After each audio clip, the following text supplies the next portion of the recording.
آپ کو غور سے سنیے گا آپ لوگ سب، پورے قرآن مجید میں سب سے لمبی آیت نہ توحید کے بارے میں ہے، نہ شرک کے بارے میں ہے، نہ نماز کے بارے میں ہے، نہ روزہ کے بارے میں ہے، نہ زکوٰۃ کے بارے میں ہے، نہ حج کے بارے میں ہے، نہ رفع یدین کے بارے میں ہے، نہ سینے پر ہاتھ باندھنے کے بارے میں. اس کے بارے میں تو قرآن کی آیت ہے ہی نہیں. ارے جلدی مان بھی گئے سب. ارے جب پوری انرجی مولوی صاحب اسی پر لگاتے ہیں تو سب سے لمبی آیت ہونی چاہیے نا بھائی. پورے قرآن مجید میں سب سے لمبی آیت کون سی ہے؟ ارے میری اردو بہت ہارڈ ہو گئی مولوی صاحب، نہیں سمجھ میں آ رہی بات. پورے قرآن مجید میں توحید والی آیت لمبی نہیں ہے، شرک والی آیت لمبی نہیں ہے. سب سے لمبی آیت لین دین کے بارے میں ہے اور اس کو لکھنے کے بارے میں ہے. پورے ایک پیج ایک صفحہ کی آیت ہے پورا، کہ جب لین دین کرو تو اس کو لکھ لو. کتنے لوگ لین دین کرتے ہیں تو اس کو لکھ لیتے ہیں. ارے بھائی سے لیں گے تو لکھ لیں گے، ابا سے لیں گے تو لکھ لیں گے، رشتہ دار سے لیں گے تو لکھ لیں گے. کتنے لوگ تو بتاتے ہی نہیں ہیں. تو جب مر جائیں گے تو کیسے جنازے کی نماز ہو سکتی کیا؟ پورے قرآن مجید میں سب سے لمبی آیت ہے لکھنے کے بارے میں. جب لین دین کرو، قرضہ لو یا دو، اس کو لکھ لیا کرو، گواہ بھی رکھو. نہیں کرتے ہم اور آپ اس آیت پر عمل نہیں کرتے تو آگے چل کے جھگڑا ہو جاتا ہے، کیس ہو جاتا ہے، کہیں چل کے مرڈر ہو جاتا ہے، رشتہ داری ختم ہو جاتی ہے، دشمنی بڑھ جاتی ہے، سب ختم. قرآن مجید کی سب سے لمبی آیت ہے لکھ لو. ہم اور آپ لکھتے نہیں. ارے دوستی میں لکھیں گے، بھائی چارے میں لکھیں گے. بھیا سے پیسہ مانگا، چپکے سے لوگ مانگتے. ماموں سے مانگا، بھانجے سے مانگا، پیسہ دینا. ارے بھائی مانگیے تو ساتھ میں کسی کو رکھ کے مانگیے. کیوں؟ اگر آپ اللہ نہ کرے دنیا سے چلے جائیں، پتا تو رہے کہ بھائی ان کے اوپر قرضہ ہے، کوئی ادا کرنے کے لیے کھڑا تو ہو جائے گا.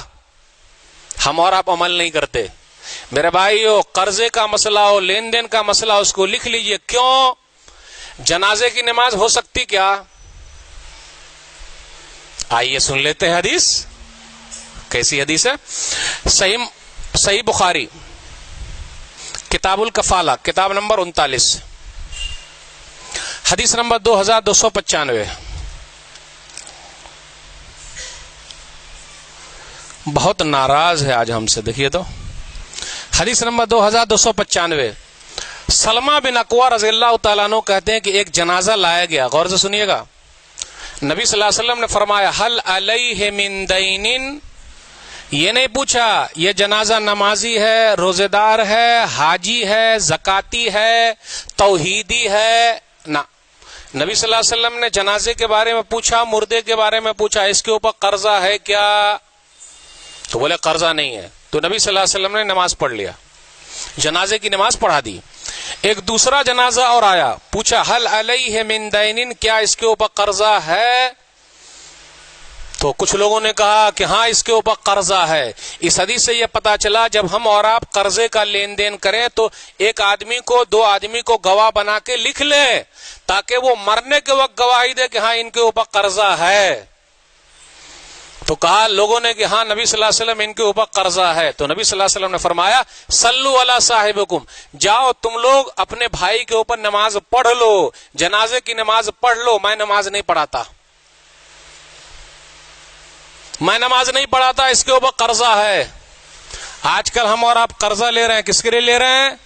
بیٹوا کے لیے لے رہے ہیں، بہترین گھر بنانے کے لیے لے رہے ہیں. آئیے ایک اہم معاملہ سمجھا دوں. آئیے ایک اہم معاملہ سمجھا دوں، کتابوں کے ذریعے، واقعات کے ذریعے. ایک آدمی بھاگتا ہوا آیا، بولے 45 لاکھ. غور سے سنیے گا، 45 لاکھ. جنازہ تیار ہے، نماز ہو گئی ہے، دفن کرنا ہے. بولے 45 لاکھ. غور سے سنیے گا ذرا، 45 لاکھ. ایک بیٹا کھڑا ہوا، میں تو نہیں دے سکتا، میرے پاس کہاں ہے. دوسرا بیٹا کھڑا ہوا، میں تو نہیں دے سکتا، میرے پاس کہاں ہے. تیسرا بیٹا کھڑا ہوا، میں تو نہیں دے سکتا، میرے پاس کہاں ہے. بیٹی کو پتا چلا.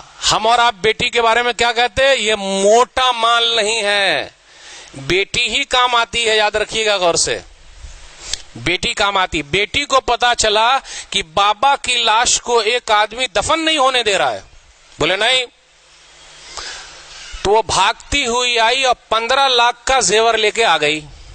15 لاکھ کا زیور لے کر آئی اور کہا اس آدمی سے کہ یہ 15 لاکھ کا زیور رکھ لیجئے, 15 لاکھ کا زیور رکھ لیجئے, اس کے بعد جتنا پیسہ باقی ہے 45 لاکھ میں پورا دے دوں گی, آپ رکھ لیجئے اور میرے ابا کو دفن ہونے دیجئے. غور سے سنیے گا اس کے بعد کیا ہوا. وہ آدمی پلٹی کھایا, بولے بھائیو سنو, 45 لاکھ لینا نہیں بلکہ میں 45 لاکھ اس مردے کو دینا چاہتا ہوں, میرے ذمے ہے, میں اس کو دوں گا, لیکن میں دوں گا تو کس کو دوں گا. تینوں بیٹوں کی حالت کیا ہوئی ہوگی, تینوں بیٹوں کی حالت کیا ہوئی ہوگی. میں سمجھ گیا یہ آدمی دنیا سے جا رہا ہے, اس کا وارث ایک ہی ہے, وہ ہے اس کی بیٹی. میں اب 45 لاکھ اس بیٹی کو دینے والا ہوں.